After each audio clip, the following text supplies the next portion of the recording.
What's up mga bros? Ako nga pala si Bros. Welcome to Multimedia in less than 2 minutes.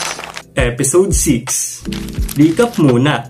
Ang sagot sa quiz last time ay letter B. Pagpapakita ng larawan at text ng sabay. Ito ay sinasagawa upang matuto ng mas klaro ang viewer. Ngayon, pag-usapan naman natin ang 6th principle. Introducing segmenting principle. Okay, alam mo ba yung feeling na parang ang dami mong kailangan pag-aralan? Pero parang mas gusto mong sumuko na lang kasi ang overwhelming. Diyan papasok si segmenting principle. Ang principle na to is all about making things easier by breaking them into smaller, more digestible parts.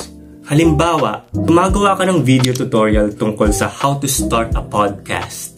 Ang pwede mong gawin ay huwag mong isiksik lahat sa isang mabilisang video. Mas mainam kung hahatiin mo siya into smaller parts, gaya ng part 1, equipment, part 2, branding, part 3, editing, at iba pa.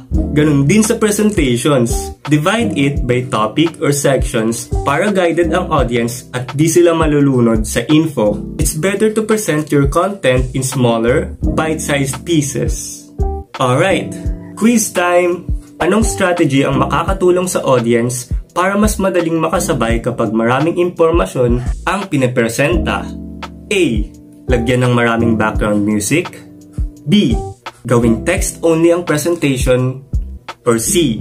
Hatiin sa mga maliliit na sections. Comment your answer below. Stay tuned for the 7th principle to know the right answer.